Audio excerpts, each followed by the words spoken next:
দূর থেকে দেখে বোঝার উপায় নেই এগুলো বিদেশি জাতের গরু, তবে কাছে এসে সাদা কালো ডোরাকাটা দাগ দেখেই নিশ্চিত হওয়া যায় এগুলো হোলস্টেইন ফ্রিজিয়ান, বিশ্বের সবচেয়ে বেশি দুধ দেয়া গাভী। বিশ্বের মোট উৎপাদিত দুধের অর্ধেকই আসে এই জাত থেকে। হোলস্টেইন অর্থাৎ সাদা কালো ডোরাকাটা, আর ফ্রিসল্যান্ড থেকে এসেছে ফ্রিজিয়ান। ফ্রিসল্যান্ড বা বর্তমান নর্থ হল্যান্ডে এদের আদি নিবাস। সেখানকার কালো ও সাদা জাতের গরুর সংকরায়নের মাধ্যমে সৃষ্টি হয়েছে এই জাত। পরে যেগুলো বিশ্বের বিভিন্ন দেশে ছড়িয়ে পড়ে, এসেছে বাংলাদেশেও। 1973-তে বঙ্গবন্ধু দেশ স্বাধীন করার পরপরই এই বাংলাদেশের ক্যাটেল ডেভেলপমেন্টের জন্য অস্ট্রেলিয়া থেকে প্রথম হলস্টেইন ফ্রিজিয়ান ব্রিড এনে ক্যাটেল ডেভেলপমেন্টের ক্রস ব্রিডিং এর কার্যক্রম পরিচালনা করার জন্য প্রথমে সেখানে নিয়ে আসে।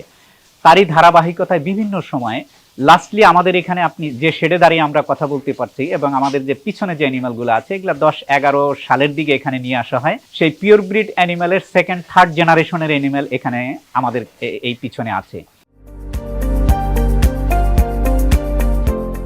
সাভারের কেন্দ্রীয় গো প্রজনন ও দুগ্ধ খামারে বর্তমানে 11টি হোলস্টেইন ফ্রিজিয়ান গাভী রয়েছে। এগুলো যেসব এড়ে বাছুরের জন্ম দেয় তাদের সিমেন্ট নিয়ে সংকরায়নের মাধ্যমে তৈরি হয় মিশ্র জাতের ফ্রিজিয়ান গাভী। দেশের 30% গাভীই তাই। সাভারেও আছে 1000-এর বেশি। আমাদের ফার্মে আসলে লোকাল অ্যানিমাল আসে মাত্র 300-র মতো। এই 1700 অ্যানিমালের ভিতরে মাত্র 300 হলো লোকাল অ্যানিমাল, আর বাকি যে অ্যানিমালগুলো আছে এখন পর্যন্ত এক্সিস্টিং আমাদের খামারে 1000-এর উপরে ক্রসব্রেড অ্যানিমাল আছে। ফ্রিজিয়ান থেকেই 1000-এর উপরে।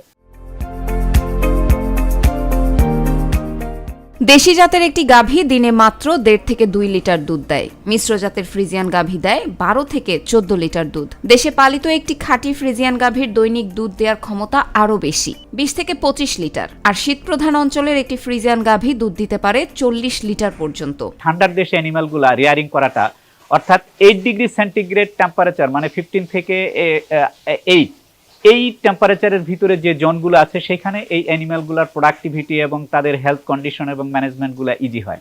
কিন্তু টেম্পারেচার যেখানে 30 ডিগ্রির উপরে এবং হিউমিডিটি যেখানে +90%, সেখানে কিন্তু আসলে এই সমস্ত অ্যানিমাল রেয়ার করা অত্যন্ত কঠিন।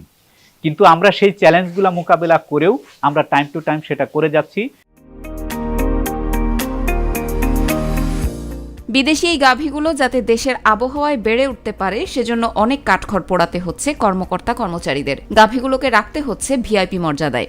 এটা খুব আরামদায়ক গরু, ভিআইপি গরু। এটা হলস্টেইন ফ্রিজিয়ান, এটাকে আমরা অস্ট্রেলিয়া থেকে আনা হয়েছে। এটির খাওয়াও আলাদা, যত্ন আলাদা, পরিচর্যা আলাদা, এটা কেয়ারফুলও আলাদা, তত্ত্বাবধানও আলাদা, সবকিছু আলাদা আলাদা, মানে এদের কেয়ার করতে হয় বেশি বেশি। তার বডি কমফোর্টের জন্য সে যাতে সুন্দরভাবে দাঁড়াতে পারে, চলাচল করতে পারে, সেটার জন্য তার নিচে প্যাড দেওয়া আছে, উপরে ঝর্ণা দেওয়া আছে। যদি তার গরম মনে হয় তাহলে পানির শাওয়ারের নিচে সে চলে যাবে।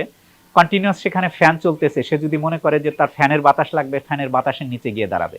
সেটা ওপেন খোলা আছে, তার গলায় কোনো দড়ি দেওয়া নাই। সে যদি মনে করে তার রোদ পোহাতে হবে, পাকার মধ্যে গিয়ে রোদ পোহাতে পারবে। আর যদি সে মনে করে যে না তার স্যান্ডে গিয়া তার স্যান্ড বাথ করতে হবে, তাহলে বালিতে গিয়ে সে গড়াগড়ি করতে পারবে। সে ব্যবস্থাও কিন্তু এখানে করে দেওয়া আছে।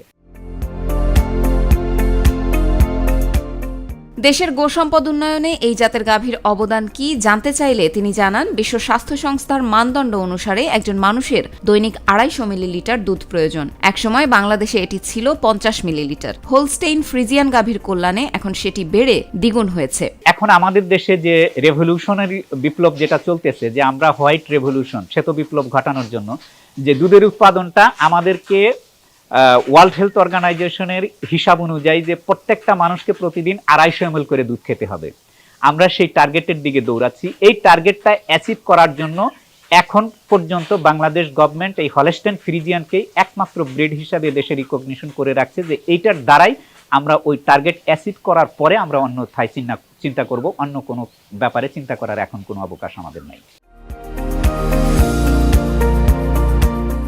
তিনি আরও জানান, গত বছর যুক্তরাষ্ট্র থেকে আরও 50টি হোলস্টেইন ফ্রিজিয়ান এড়ে বাছুর আনা হয়েছে, যেগুলো দেশের গোসম্পদ বৃদ্ধি ও দুধ উৎপাদনেও বড় ভূমিকা রাখবে বলে মনে করেন সরকারি সংস্থাটি।